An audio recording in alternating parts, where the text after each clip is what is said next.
I'm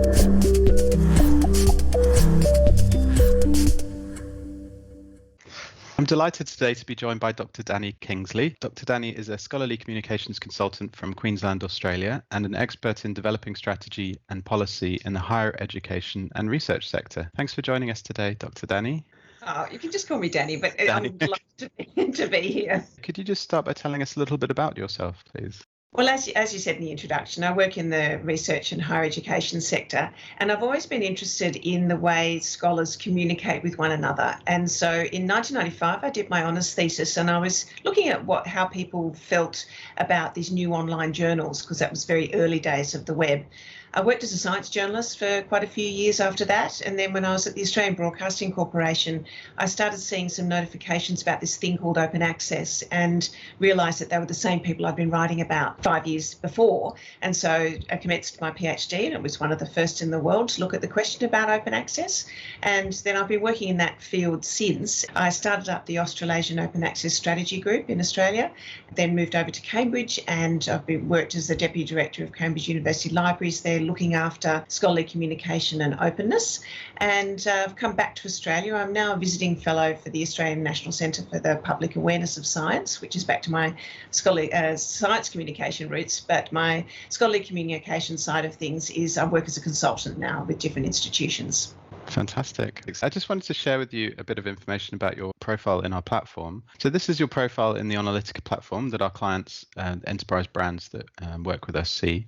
So here we can see we have some information on your Twitter posting frequency. You post 161 times per month, and your average engagement per post is 3 likes and one retweet, and your audience size is 3.4k followers. And also in terms of your most engaged network, here you can see who you're talking to the most. And also in terms of your thought leadership topics, here we can see that you've talked about coronavirus, analytics, life sciences, data privacy and protection, scholarships, finance, big pharma, and cloud computing. Just a little bit of stats about your audience. So you can see here you're engaged with academics and researchers, and also educators and marketing professionals in the technology, education, and arts sector. So we have some information on your common keywords that you've tweeted about. So here we can see RSC Day 21 is probably the most used word in your content recently. And also in terms of hashtags, you can see that's quite a common one as well, and also open access. And here's a sample of some of your posts. Within those key areas, what would you say are the key topics that you're currently focused on? So the overall area is sort of open research, but within that I'm quite interested in policy. I'm interested in research infrastructure and also in research impact. So they're my sort of three primary areas, and I'm tending to research and write on those at the moment. Okay, fantastic. And within those key topics, what trends could you see coming up in the next 5 years that people might need to be aware of? With policy, well, within Australia, I sincerely hope that our open policies start becoming more strategic. But globally, there's a really big move towards something called Plan S, which is organised by a group called Coalition S, which is a group of funders, a large group of funders and getting bigger, which is putting requirements of openness around any research that is out of the result of their funding.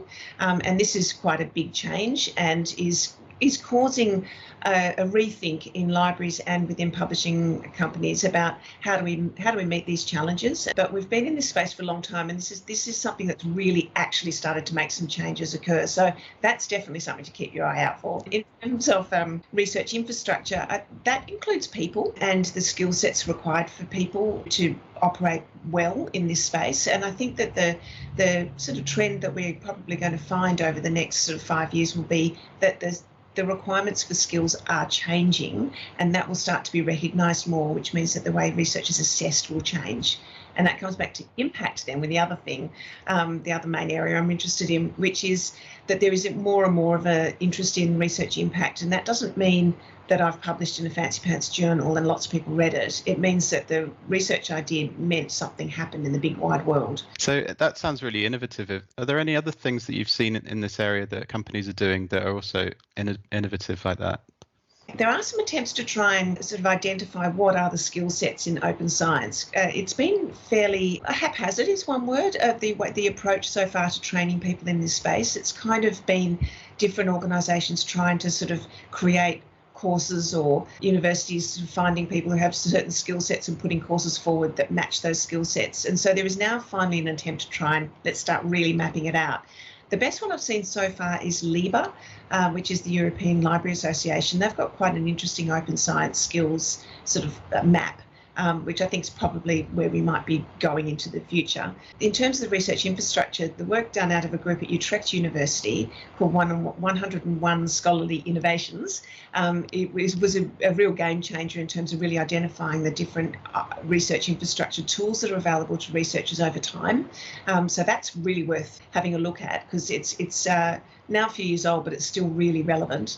And I think the work that the Times Higher Education is doing on research institutional rankings. Now, I have to say I'm not a fan of research institutional rankings. I don't think they're a good thing in the overall, but I do think the work they're doing on research impact is interesting, because they're tying research impact into the Sustainable Development Goals, the UNESCO's Sustainable Development Goals. Now, by doing that, what that's doing is providing a framework for institutions to start looking at the way they kind of think about their research and the research outputs they've got. The ranking itself, I don't think is necessarily such a wonderful thing, but what that gives us as a result is quite helpful.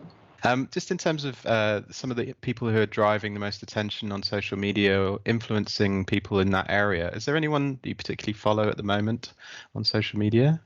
Well, I hadn't seen my dashboard before you just showed it to me, so I'm interested to see who's come up on that. It matches what I had previously thought about talking to you about today.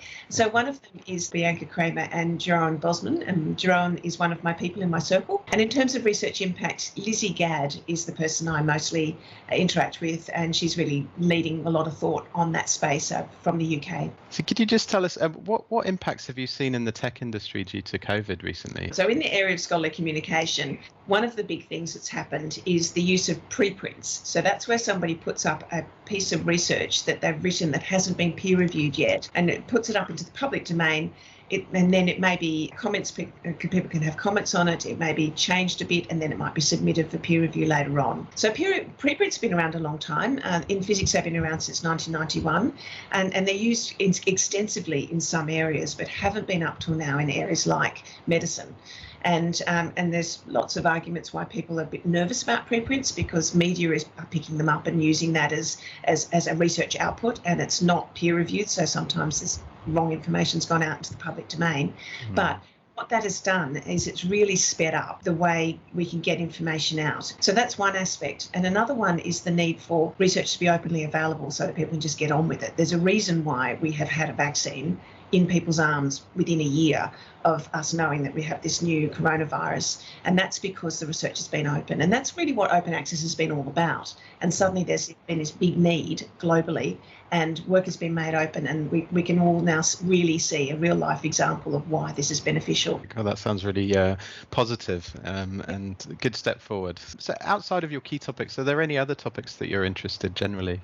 So within the workspace, something that is a bit sort of nerdy that I quite like is the question of authorship in articles, because there's all sorts of weird stuff in that space.